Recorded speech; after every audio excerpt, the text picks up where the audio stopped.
Assalamualaikum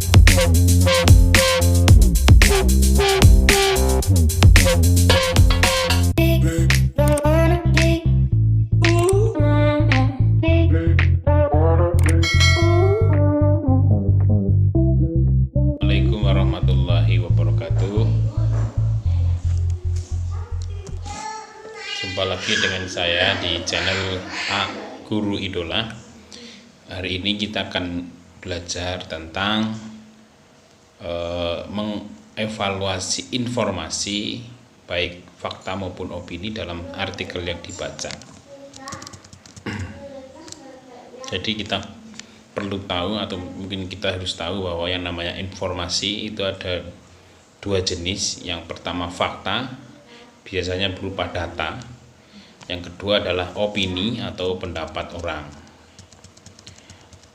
Di dalam surat kabar, majalah, ataupun bacaan-bacaan yang lainnya, yang era saat ini, kita dengan mudah akan mendapatkan bacaan. Dari sisi isi koran majalah tersebut biasanya berupa rubrik. Rubrik itu ada rubrik politik, hukum, olahraga, pendidikan, dan sebagainya. Nah, saat kita membaca sebuah artikel, apa itu artikel? Artikel itu adalah tulisan tentang suatu masalah yang berisi tentang gagasan atau pendirian atau pendapat penulis tentang masalah itu. Maka di artikel itu opini itu biasanya menjadi dominan, meskipun juga terdapat fakta. Jadi artikel itu biasanya berupa fakta dan opini, jadi dua unsur yang saling bersambung. Tujuannya apa? Tujuan artikel itu adalah untuk meyakinkan, atau untuk mendidik, atau untuk menghibur pembacanya. Nah, sekali lagi mungkin sering kita bahas terdahulu, di dalam artikel itu pun kita akan sangat ketat atau sangat mendalam tentang apa itu fakta, atau hal-hal yang ditulis dalam artikel itu apakah berupa fakta atau berupa opini. Maka sebelum kita melangkah lebih jauh, kita perlu mendalami apa itu konsep fakta dan konsep opini.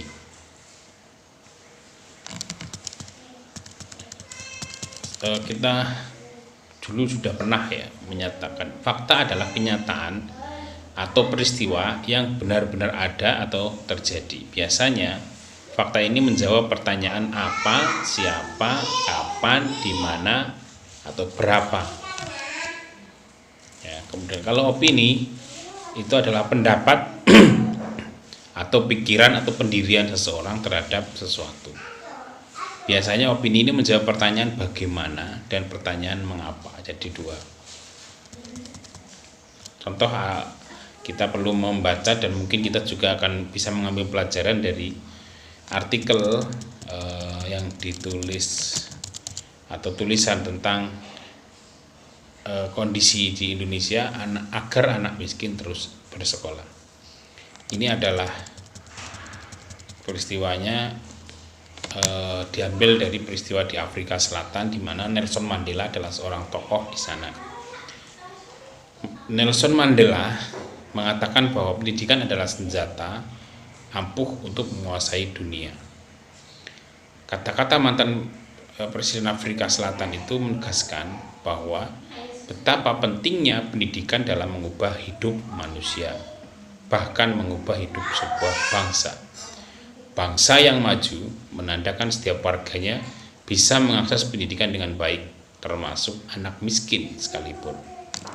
Di Indonesia, setiap orang itu berhak mendapat pendidikan yang layak, seperti telah ditulis di pasal 31 Undang-Undang Dasar 1945. Masalahnya adalah, apakah semua anak di Indonesia sudah dapat mengakses pendidikan? Memang di atas kertas itu tertulis sekolah gratis, tetapi di lapangan masih banyak ditemukan iuran yang harus dibayar oleh siswa kepada sekolah, mulai dari uang masuk, uang sekolah, uang seragam, uang buku, uang ujian, hingga iuran-iuran bernilai kecil yang seringkali membuat orang tua miskin terpaksa menyuruh anaknya berhenti sekolah.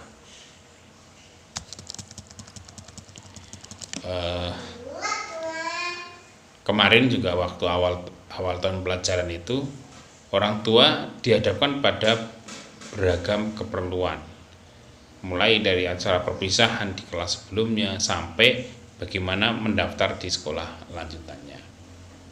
Semua itu adalah nilai rupiah yang harus dikeluarkan oleh orang tua siswa. Itu baru SMP ke SMA. Nah, bagaimana yang lulusan SMA ingin melanjutkan ke perguruan tinggi? Tentu saja biayanya lebih besar lagi. Bagi orang tua yang mampu, tentu saja biaya-biaya itu tak menjadi masalah. Bahkan mereka rela mengeluarkan biaya lebih besar untuk mendapatkan pendidikan terbaik untuk anaknya. Masalahnya akan mengganjal bagi orang tua tak mampu alias miskin. Akhirnya mereka putus sekolah. Sekolah merasa bahwa sah saja mengutip ini itu dari orang tua siswa dengan berbagai alasan, seperti terlambatnya pencairan BOS, kecilnya dana BOS, dan sebagainya. Bahkan untuk pembangunan fisik, sekolah menarik iuran dari siswa, misalnya untuk bikin pagar, musola, taman, bahkan ruang kelas. Padahal seharusnya itu semua tanggung jawab pemerintah, berbeda dengan sekolah swasta. Sekolah swasta pun seharusnya juga pemerintah memberi perhatian terhadap anak-anak miskin. Negara harus tetap hadir di sini. Misalnya dengan membuat aturan setiap sekolah swasta wajib menyediakan 20% bangku untuk anak-anak miskin dengan biaya murah, bahkan gratis. Sekarang ini sudah mulai dilakukan kebijakan ini. Tak hanya itu, negara perlu berperan untuk mengawasi agar sekolah tidak melanggar hak anak dalam memperoleh pendidikan. Misalnya melakukan pengawasan yang cukup terhadap kebijakan sekolah, terutama yang terkait dengan biaya, agar tidak membebani siswa yang tidak mampu. Setiap pungutan jangan dilepas secara sepihak pada sekolah, melainkan harus mendapat izin dari pimpinan daerah dan dibahas oleh DPRD. Selain itu, aparat pemerintah perlu turun ke kampung-kampung miskin dan mencari anak-anak miskin yang putus sekolah. Jangan sampai ada di antara mereka yang karena tidak ada biaya lalu tidak bisa sekolah. Negara harus hadir dan memiliki tanggung jawab besar terhadap pendidikan anak-anak miskin. Sebab sekolahlah harapan satu-satunya agar mereka bisa mengubah nasib dan keluar dari jebakan kemiskinan. Dengan bersekolah, seperti kata Nelson Mandela di atas, mereka memiliki senjata untuk menguasai dunia. Nah, artikel ini dimuat di Tempo edisi 12 Mei 2015, 5 tahun yang lalu.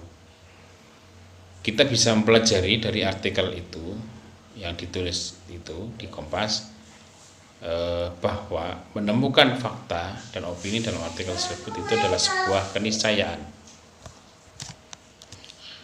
Ada beberapa kalimat di dalam artikel tersebut yang berupa fakta dan ada yang berupa opini. Misalnya yang menyajikan informasi mengenai hak seseorang, ya, kalimat-kalimat di paragraf itu yang menurut Undang-Undang Dasar 45, sekolah gratis, iuran sekolah, uang masuk, seragam, buku, dan ujian. Informasi ini dapat ditelusuri dasarnya, jadi ke UUD 45.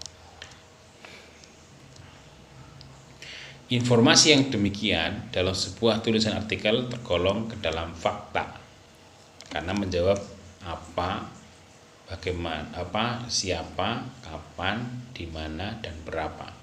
Salah satu dari itu. Informasi ini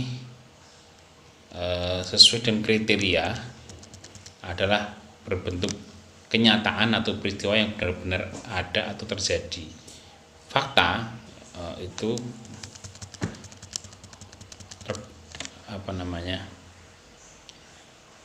menjawab apa, siapa, kapan, di mana, atau berapa. informasi tersebut memenuhi kriteria suatu fakta. Jadi yang di dalam kotak itu fakta. Sesuai dengan kriteria opini, paragraf tersebut tergolong ke dalam paragraf yang mengandung opini meskipun ada faktanya, tetapi paragraf itu mengandung opini atau berisi pendapat, pikiran, atau pendirian seseorang terhadap sesuatu, dan biasanya dapat menjawab pertanyaan bagaimana dan mengapa. Paragraf tersebut merupakan opini penulis yang berupa solusi terhadap masalah yang sedang dikaji pada artikel tersebut. Opini yang disampaikan penulis tersebut bukan hanya sekedar pendapat yang tidak dapat dipertanggungjawabkan, tetapi didukung oleh fakta-fakta yang memang nyata terjadi.